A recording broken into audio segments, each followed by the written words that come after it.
नमस्कार, बहुत स्वागत है आप सभी का। आप देख रहे हैं न्यूज़ 18 का डिजिटल प्लेटफॉर्म। मैं हूं आपके साथ ममता तिवारी। सोना चांदी, ये दो शब्द इन दिनों हर एक की जुबान पर है और इसके पीछे की वजह है इसमें हो रहा उतार चढ़ाव। अब लोगों को समझ नहीं आ रहा है कि सोना खरीदे या नहीं खरीदे, क्या अभी और कम होगा या बढ़ तो नहीं जाएगा, क्योंकि शादी का सीजन नज़दीक आ रहा है। दिवाली के समय लोगों ने जमकर सोने की खरीदारी की। हालांकि सोना उस वक्त बहुत पीक पर था, लेकिन उसके बावजूद भी दिलचस्पी बहुत थी सोना और चांदी खरीद में और इसी वजह से मार्केट में अच्छा खासा असर देखने को मिला था। लेकिन अब जब त्योहार खत्म हुआ तो सोने के दाम गिर गए। लेकिन फिर आने वाला है फेस्टिव सीजन, शादियों का सीजन, तो क्या उस समय सोना बढ़ने वाला तो नहीं है? क्या ये सही समय है? क्यों हुआ सोने में डाउनफॉल और क्या आगे और कम होगा या बढ़ेगा? आज यही जानने के लिए हमारे साथ स्पेशलिस्ट हैं जिनका नाम है शरद कोहली। ये अर्थशास्त्री हैं और आज शरद जी हमें बताएंगे कि आखिर सोना चांदी के दाम कैसे गिरे और क्या आने वाले समय में ये बढ़ने वाले हैं, ये फ्लक्चुएशन क्यों हो रहा है, इस फ्लक्चुएशन का असर क्या है, इन्वेस्ट करने का सही समय कौन सा है।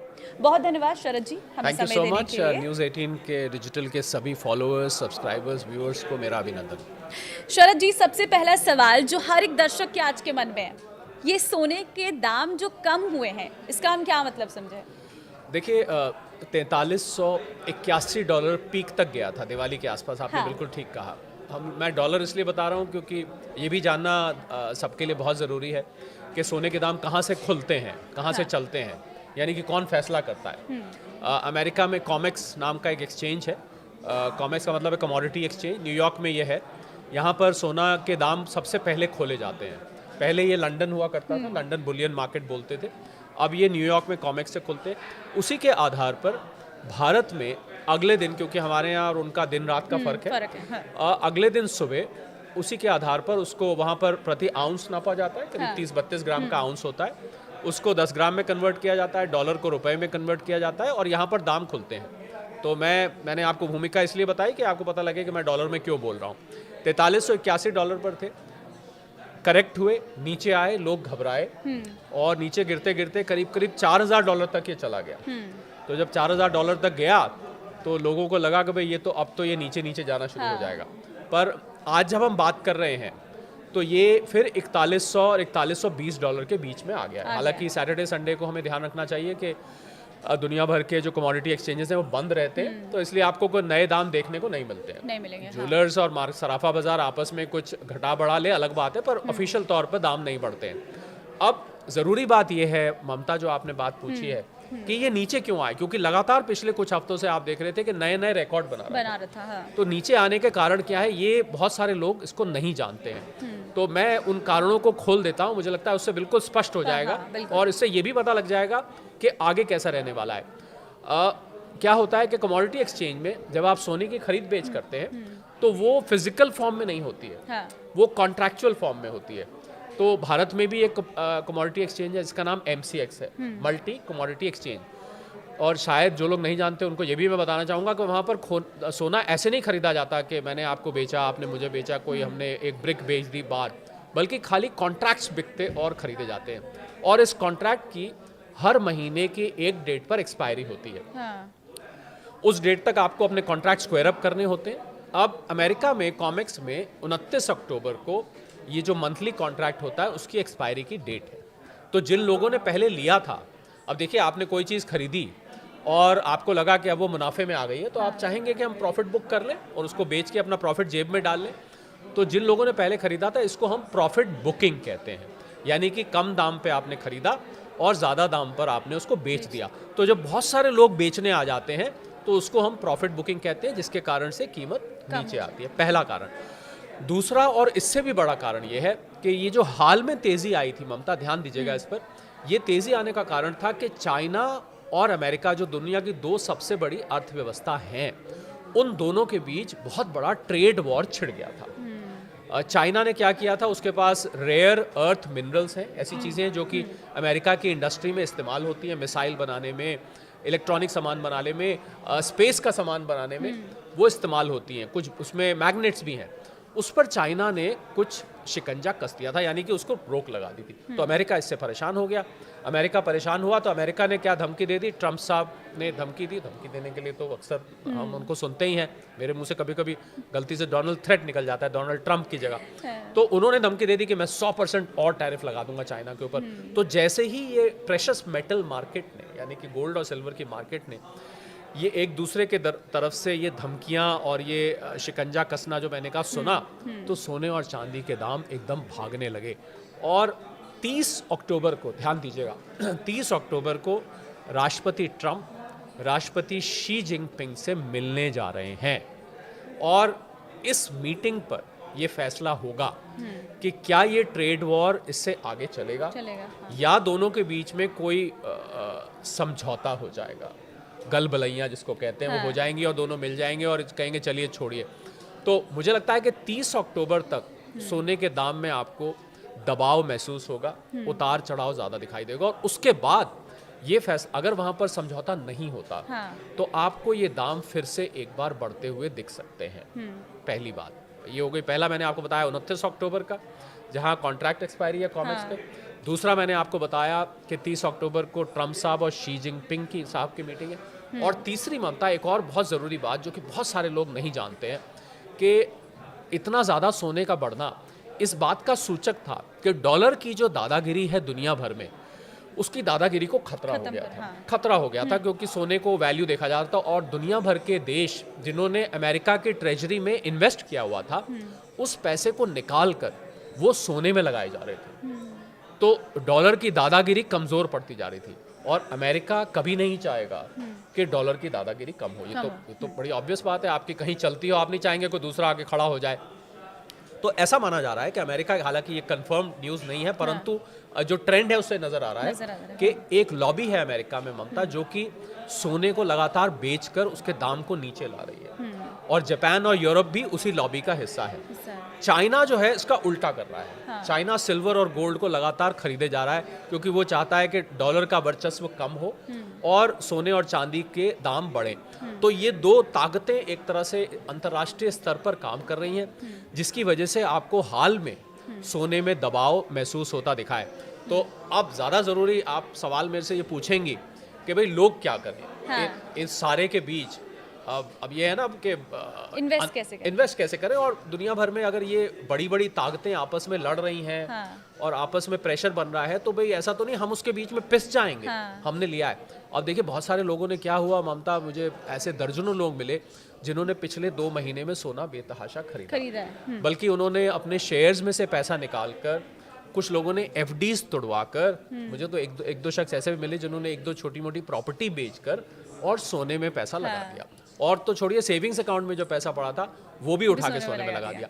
अब अगर आपने ये मान लीजिए आपने $4381, या मैं रुपए में कन्वर्ट करता हूँ 1,32,000 33,000 प्रति 10 ग्राम आपने पैसा लगाया है, और अब आपका ये घट के 1,24,25,000 या 1,23,000 रह गया है, तो लाजमी बात है आपको तो रातों की नींद उड़ जाएगी कि मैंने ये क्या किया, मैंने अपना सारा इन्वेस्टमेंट बेचकर यहाँ लगा दिया।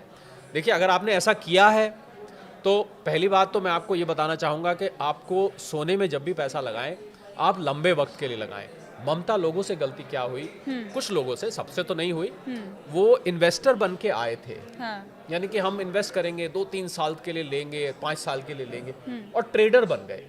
ट्रेडर बन गए मतलब उन्होंने बहुत छोटा शॉर्ट टर्म नजरिया बना लिया कि 1,25,000 पे लिया, 1,27,000 पे बेच दिया, 1,28,000 पे खरीदा, 1,30,000 पे बेच दिया। मतलब उन्होंने खरीद बेच ऐसी शुरू कर दी जैसे कि कोई ट्रेडर करता है। तो उनको मैं सलाह दूंगा, अगर आपने गलती से हायर लेवल पे ले भी लिया है तो कोई चिंता की बात नहीं है, आप उसको लंबे वक्त तक रखिए। क्योंकि जो अंडरटोन है, हम लोग इसको अंडरटोन कहते हैं, कि नीचे जो ट्रेंड कैसा है, ट्रेंड अभी भी ऊपर को है। क्योंकि जो बाकी फैक्टर्स जिसकी वजह से सोना चढ़ रहा था, ये ध्यान दीजिएगा, वो अभी भी बने हुए हैं। कौन से वो फैक्टर्स हैं जिन पे आप नज़र रख सकते हैं, आपकी बहुमूल्य इन्वेस्टमेंट कहाँ जाएगी ये ध्यान रखने के लिए? उसके लिए आपको रशिया और यूक्रेन के युद्ध पर, खबरों पर ध्यान रखना चाहिए कि वो युद्ध अब कितना घमासान हो रहा है, और वो अभी घमासान हो चुका है। वो कहीं पर अभी ठंडा होने की ट्रंप साहब ने बहुत कोशिश करी, पर कहीं नज़र नहीं आ रहा। उल्टा रशियन कंपनीज पर सैंक्शंस लगा दिए हैं अमेरिका ने। रोजनेफ्ट और लुकोइल 2 बड़ी कंपनीज है रशिया की, उनके ऊपर सैंक्शंस लग गए हैं। तो ये एक खराब खबर है, सोने के लिए अच्छी खबर है। और दूसरा ट्रेड वॉर या टैरिफ वॉर जो ट्रम्प साहब ने दुनिया भर पे छेड़ा हुआ है वो अभी बदस्तूर जारी है। हाँ। वो कहीं भी उसको वापस नहीं ले गया। ये भी सोने को बढ़ाने में इसने बहुत योगदान दिया। मैं तो ममता हल्के फुल्के अंदाज में लोगों को कहता हूँ, जिन लोगों ने सोने में और चांदी में पैसा कमाया है पिछले कुछ महीनों में उनको ट्रम्प साहब का धन्यवाद करना चाहिए। देखिए वैसे तो ट्रम्प साहब का धन्यवाद ज़्यादातर भारतीय नहीं कर रहे हैं, क्योंकि उन्होंने भारत के ऊपर H1B वीज़ास पर रिस्ट्रिक्शन लगाई, उन्होंने भारत के ऊपर 50% टैरिफ लगा दिए, क्षमा करें, और भारत के चाबहार पोर्ट है ईरान में, उसके ऊपर सैंक्शन लगा दिए, अभी रशियन ऑयल पर सैंक्शन लगा दिए। लगातार भारत को वो अप्रत्यक्ष रूप से इनडायरेक्टली टारगेट कर रहे हैं। तो कोई भारतीय धन्यवाद तो नहीं करेगा, बस जिन लोगों ने सोने और चांदी में पैसा कमाया है वो लोग धन्यवाद कर सकते हैं कि उनकी वजह से कीमत बहुत बड़ी है। तो ये जो फैक्टर्स हैं कुल मिला के, ये फैक्टर्स जब तक बने हुए हैं, यानी कि ट्रेड वॉर, टैरिफ वॉर जब तक बना हुआ है, जब तक जियोपॉलिटिकल सिचुएशन, अभी तो पता लगा ममता मुझे कि अमेरिका ने वेनेजुएला पर अटैक करने की पूरी तैयारी कर ली है, चाइना और ताइवान की टेंशन फिर से बढ़ गई है।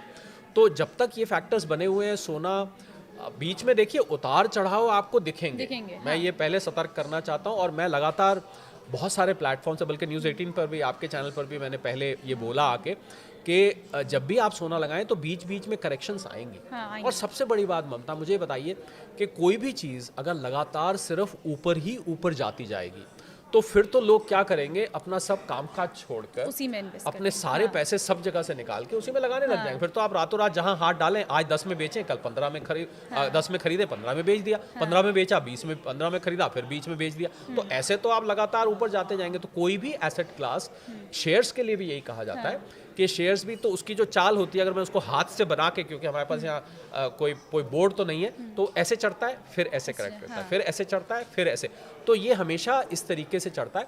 और मैं इस करेक्शन को ममता, हालांकि मुझे जिन लोगों ने अगर पैसा गवा दिया है और बेच दिया, 4381 पे आया और जब ये 4000 आया उन्होंने बेच दिया होगा तो गलती करी होगी, पर अगर बेच दिया तो मुझे उनके साथ पूरी हमदर्दी है। परंतु अगर आपने रखा हुआ है तो इसको लंबे वक्त तक रखिए। एक हेल्दी करेक्शन है, जब भी कोई एसेट इस तरीके से बढ़ता है तो उसको एक हेल्दी करेक्शन माना जाता है। लेकिन बीच में इसी में मेरा सवाल ये रहेगा कि आपको क्या लगता है, जो मार्केट में फ्लक्चुएशन हो रहा है, ये गोल्ड किस लेवल तक हाई जा सकता है और किस लेवल तक नीचे आ सकता है? देखिए, गोल्ड के बारे में फोरकास्ट करना बहुत कठिन काम है, क्योंकि गोल्ड, जैसा कि मैंने बताया, जिन फैक्टर्स पे ये डिपेंड करता है, और दुनिया भर के सेंट्रल बैंक्स ने भी बेतहाशा गोल्ड खरीदा है। तो ये फैक्टर्स ऐसे हैं कि जब तक ये फैक्टर्स बने रहेंगे चढ़ता रहेगा। अब देखिए कब ये फैक्टर पलट जाए। अब मैं उदाहरण अक्सर दिया करता हूँ, मैं रशिया यूक्रेन की हम बात कर रहे थे अभी। अब मान लीजिए ट्रम्प, जेलेंस्की साहब और पुतिन साहब गले मिल जाए, चलो लड़ाई छोड़ो, आज से हम और आप दोस्त, ये लो अपनी टेरिटरी वापस, ऐसा कुछ हो जाए तो फिर आपको नेचुरली करेक्शन होती दिखाई देगी। पर मुझे लगता है अंडरटोन बुलिश है। मुझे अगर गोल्ड आज 1,25,000 पे खड़ा हुआ है, मुझे यहाँ से 1.5 लाख तक भी जाता दिखता है। परंतु आप निवेश करने से पहले अपने फाइनेंशियल एडवाइजर से सलाह ले लें। मैं आपको निवेश करने की सलाह नहीं दे रहा हूँ, मैं आपको सिर्फ वो फैक्टर्स बता रहा हूँ जो कि गोल्ड की प्राइस को, सिल्वर की प्राइस को उतारते और चढ़ाते हैं। हम सभी दर्शकों को एक डिस्क्लेमर आपकी इजाज़त से देना चाहूँगा कि आप अपने फाइनेंस एडवाइजर से सलाह लेके जो भी निवेश करें, उनसे सलाह लेके करें। ये एक एनालिसिस है केवल, और केवल आपको ये गाइड करने के लिए कि क्या वो फैक्टर्स हैं जो गोल्ड और सिल्वर को ऊपर और नीचे ले जाते हैं। तो इसलिए मुझे लग रहा है कि गोल्ड अंडरटोन अभी जुए की तरह है, कुछ भी हो सकता है, कुछ भी हो सकता है। तो इन्वेस्ट करने से पहले आप सभी अपना खुद से सोचें एक बार कि क्या हमें इसमें इन्वेस्ट करना है, क्या गोल्ड परचेज करना है या गोल्ड सेल करना है। लेकिन आप गोल्ड की बात तो इधर रही, ये चांदी क्यों बढ़ रही है? चांदी तो पहले से मिडिल क्लास वालों के लिए एक ऑप्शन रहता था कि चलो सोना हमारे पहुंच में नहीं है तो हम चांदी खरीद लेते हैं, लेकिन ये अचानक से जो बेतहाशा वृद्धि हुई है चांदी में, इसके पीछे का कारण क्या मानते हैं? देखिए, सोना और चांदी वैसे तो एक साथ चलते हैं, कंधे से कंधा मिलाकर चलते हैं। हालांकि कीमतों में फ़र्क है, उसका हम प्रोपोर्शन में निकालते हैं कि कितने 1 किलो चांदी तो कितने ग्राम सोना, वो खैर मैं उस टेक्निकलिटी में मैं नहीं जाता, मैं आपकी बात का सीधा जवाब देता हूँ। चांदी का इंडस्ट्रियल यूज़ भी है ममता। चांदी आपके मोबाइल फ़ोन्स में, सोलर बैटरी में और भी बहुत सारे इलेक्ट्रॉनिक उपकरणों में चांदी का प्रयोग किया जाता है। और ऐसा माना जाता है कि चांदी की सप्लाई शॉर्ट भी है, और इसीलिए चांदी की कीमत आपको इतनी ऊपर, ऐसा माना जाता है कि 9 मिनट में जो चांदी खानों से निकाली जाती है हाँ, वो 6 मिनट में कंज्यूम भी हो जाती है, यानी कि उसका इस्तेमाल भी कर, तो इसका मतलब हमेशा एक शॉर्टेज बनी रहती है। तो चांदी, और दूसरा एक और वजह जो मैथमेटिकल है, जो शायद लोगों ने कभी ध्यान नहीं दिया होगा, कि चांदी की ट्रेडिंग जनरली किलो में की किलो जाती में है। की जाती है। अब ये बात अलग है, आपने कोई पायल खरीदनी है तो वो 10-20 ग्राम की होगी, हाँ। आपने चांदी का कड़ा खरीदना है तो 10-20, पर जनरली जो ट्रेडर्स बड़े करते हैं वो किलो में खरीदते हैं, जबकि सोने को 10 ग्राम या 100 ग्राम में ट्रेडिंग की जाती है। हाँ। तो क्योंकि वो किलो में खरीदी जाती है तो उसमें वॉलेटिलिटी यानी कि उतार चढ़ाव और ज्यादा होता है। हाँ, और ज़्यादा। क्योंकि आप सोना खरीदेंगे, मान लीजिए कोई व्यक्ति खरीद रहा है 100 ग्राम, तो वो चांदी खरीद लेगा 10 किलो। आप समझ रहे हैं कि 100 ग्राम और 10 किलो में, क्योंकि उसकी ट्रेडिंग ज़्यादा हो जाती है, वॉल्यूम बढ़ जाता है, वॉल्यूम बढ़ने से इसकी वॉलेटिलिटी बढ़ जाती है। तो जो कारण सोने को ऊपर और नीचे ले जा रहे हैं, वही कारण चांदी को भी ऊपर और नीचे ले जा रहे हैं। एक कारण उसमें और जुड़ जाता है कि जैसे जैसे चांदी की कंजम्पशन, इंडस्ट्रियल कंजम्पशन बढ़ती जाएगी, वैसे वैसे चांदी में आपको और ज़्यादा चढ़ाव। तो मुझे लगता है कि चांदी को भी अगर आप ले रहे हैं, चांदी में आपको वॉलेटिलिटी और ज़्यादा दिख सकती है। आप देखें चांदी, हम फिर डॉलर की बात करते हैं, करीब करीब $54 तक चली गई थी, हाँ। फिर घट के ये करीब $46-47 तक आई। इस समय ये फिर 48 और $49 के आसपास घूम रही है, इसने भी रिकवर किया है। तो अभी सोने और चांदी की चाल आपको लगभग एक साथ चलती है, यानी कि 5-6% उसमें करेक्शन आया है और 5 से 6% इसमें करेक्शन आया है, दोनों में बराबर का करेक्शन। पर ये कभी कभी चांदी पीछे भी छूट जाती है, कभी कभी चांदी से आगे, सोने से आगे भी निकल जाती है, पर दोनों के कारण लगभग सेम है उतारने चढ़ने के, सिवाय इसके कि चांदी का इंडस्ट्रियल यूज़ भी किया जाता है। देखिए, क्योंकि हम जब आपस में बात करते हैं, परिवार में बात होती है, स्टाफ्स के साथ बात होती है, तो हर कोई अलग अलग तरीके से बात करता है। वैसे तो पूरा खेल इंटरनेशनली चल रहा है, लेकिन कहीं ना कहीं लोगों के मन में ये भी बात रहती है, अभी त्योहार आ रहे हैं, महंगा हो जाएगा सोना, अब शादियों का सीजन आ रहा, महंगा हो जाएगा सोना। क्या ये सब बातों का इम्पैक्ट पड़ता है इसमें? देखिए, जैसा मैंने शुरू में ही कहा था जब हमने बातचीत शुरू करी थी, कि सोने का भाव अमेरिका में कॉमेक्स से खुलता है। हाँ, थोड़ा बहुत फर्क पड़ता है, धनतेरस आ गया, हाँ। अक्षय तृतीया आ गई, शादी का सीजन आ गया, हाँ। थोड़ा बहुत फर्क पड़ता है, पर इतना फर्क नहीं पड़ता कि हम कहें कि सोना शादी की वजह से महंगा हो गया। ओके। अब ऐसा नहीं होता है। हाँ। और मैं तो सलाह लगातार ये देता आ रहा हूँ, ममता, आप स्वयं महिला हैं, आप इस बात को समझ सकते हैं कि जो सोने की ऑर्नामेंटल वैल्यू है वो कभी भी नहीं जा सकती। अगर महिला को शादी में पहनना है तो उनको पहनना है।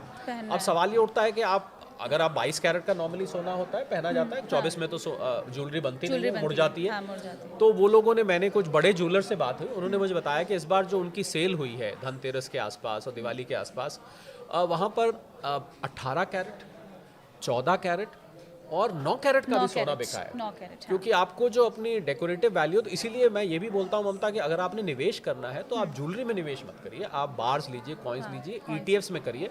ज्वेलरी में निवेश करके आपके मेकिंग चार्जेस कट जाते हैं, इम्प्योरिटीज़ कट जाती हैं।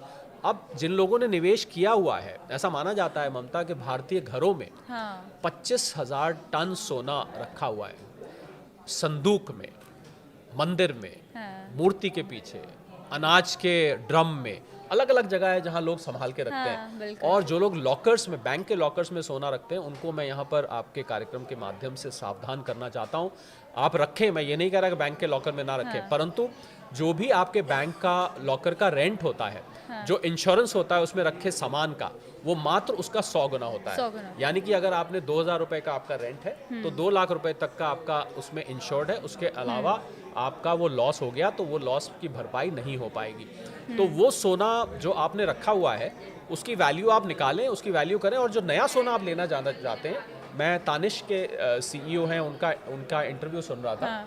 उन्होंने सचिन तेंदुलकर साहब को एज एन एम्बेसडर लिया, ये बात लोगों को कन्वे करने के लिए कि आप अपना पुराना सोना निकालिए, उससे नया सोना खरीदिए, बजाय आप पैसे से खरीदिए, क्योंकि पैसे से तो महंगा हो गया है, तो लोगों के रीच के बाहर है। तो पुराना सोना, बहुत सारे लोगों ने ये किया है। आप बड़े ज्वेलर से मेरी बात है, उन्होंने कहा लोग अपना सोना लेके आते थे और कुछ कैश भी ले जाते थे साथ में। मतलब मान लीजिए आप 1 किलो सोना लेकर आए, 1 किलो तो चलिए मैंने ज़्यादा, बहुत कम कस्टमर होंगे, 100 ग्राम लेकर आए, 100 ग्राम लेकर आए और उन्होंने अपना 10-20 ग्राम का कुछ बनवा लिया और बाकी का कैश लेके घर चले गए। ऐसा भी बहुत हुआ है। तो भारतीय घरों में सोने की कमी नहीं है। रिजर्व बैंक का ही जो इस समय भंडार है 880 टन के आसपास का है। तो अगर आपने निवेश किया है तो मेरी राय ये है कि आप उसको लंबे वक्त तक रखें, आराम से रखें और रोज़ के उतार चढ़ाव से परेशान ना हो। लेकिन केंद्रीय बैंक क्यों रिकॉर्ड सोना कर रहा है?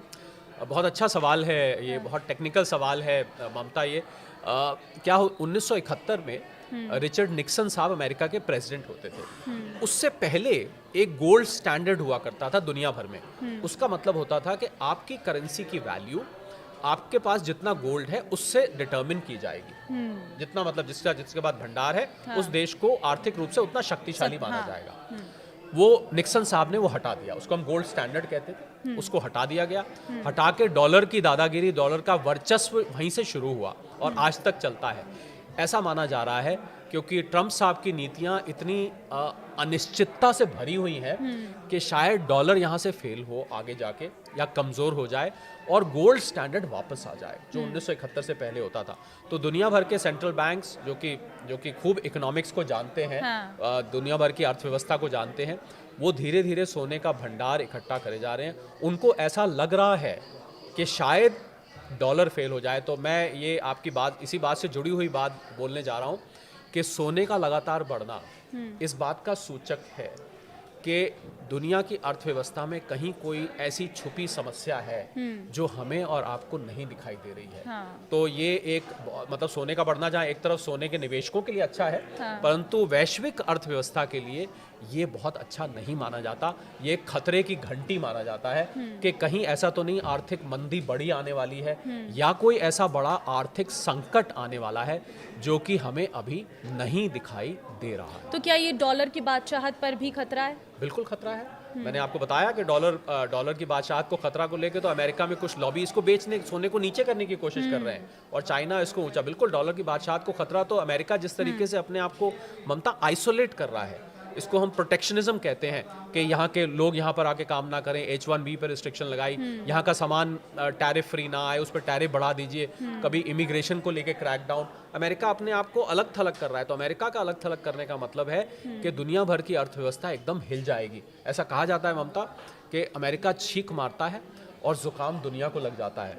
तो अमेरिका के में लागू की गई कोई भी आर्थिक नीति दुनिया भर को प्रभावित करती है। बिल्कुल अगर डॉलर यहाँ से हिलता है तो मुझे लगता है एक नए प्रकार की अर्थव्यवस्था जिसमें सोना सबसे ऊपर सामने उभर के आ सकता है। करेंसी तो नहीं बनेगा, ये तो नहीं हो सकते कि आप ब्रेड सोने के बदले में लेके आए या दूध खरीद के लाए, परंतु एक वैल्यू का मेजर बन जाएगा, यानी कि किसी भी वैल्यू को माप तोल करने का एक आधार बन जाएगा। और दुनिया भर में सोना आप कहीं भी जाके खरीद सकते हैं, बेच सकते हैं, कोई इसमें परेशानी नहीं आती है। बिल्कुल आपने ठीक कहा, डॉलर कमजोर होता है तो सोना यहाँ से और ज़्यादा ऊपर जाएगा और ज़्यादा उसका सिग्निफिकेंस बढ़ जाएगा। तो चाइना क्यों खरीद रहा है इतना सोना? चाइना इसलिए खरीद रहा है क्योंकि चाइना भी चाहता है अंदर से कि डॉलर बहुत ज़्यादा मजबूत ना हो। चाइना तो अपनी करेंसी को युआन को बनाना चाहता था, पर युआन में तो अभी वो इतना कामयाब नहीं हुआ है कि युआन दुनिया भर की करेंसी बन जाए। उसको लग रहा है कि सोना एक ऐसी चीज़ है जो हम अपने यहाँ भंडार इकट्ठा कर लें तो डॉलर के वर्चस्व को हम चैलेंज कर सकते हैं। चाइना के खरीदने की वजह चाइना और अमेरिका का जो कोल्ड वॉर है, इसके कारण चाइना सोने का भंडार इकट्ठा कर रहा है। और चाइना को भी कहीं लग रहा है कि डॉलर कमज़ोर हुआ तो अगर हमारे पास ज़्यादा सोना हुआ तो हम दुनिया भर पर अपना अधिकार ज़्यादा जमा पाएंगे। तो देखिए, ये है सोने चांदी का मार्केट। ये कब बढ़ेगा कब घटेगा इसके लिए कुछ अंदाज़ा नहीं लगाया जा सकता। इस वीडियो के साथ ही मैं आपको एक और यहाँ पर ज़रूर नोट देना चाहूँगी कि सोने में इन्वेस्टमेंट आप अपनी मर्ज़ी से, अपने फाइनेंशियल एडवाइज़र की मर्ज़ी से करें। ये वीडियो का मकसद सिर्फ और सिर्फ आपको सोने और चांदी के मार्केट के बारे में पूरी जानकारी देना है कि आखिर मार्केट में क्या चल रहा है, क्या वजह है इसके बढ़ने की और क्या वजह हो सकती है इसके घटने की, फ्लक्चुएशन होगा या नहीं होगा, ये सारी डिटेल जानकारी इस वीडियो के जरिए देने का मकसद था। बहुत धन्यवाद सर हमारे साथ जुड़ने के लिए और एक आसान तरीके से आपको सोने और चांदी के इस बाजार के बारे में बताने के लिए। तो फिलहाल इस वीडियो में सारी आपकी छोटी छोटी चीज़ों को हमने नोट किया है, जो आपके सवाल थे वो रखे हैं। इस वीडियो को आप शेयर ज़रूर करना ताकि सभी लोगों को सोने और चांदी के इस मार्केट के बारे में पता चल सके और निवेश करने से पहले वो सोच सकें। नमस्कार।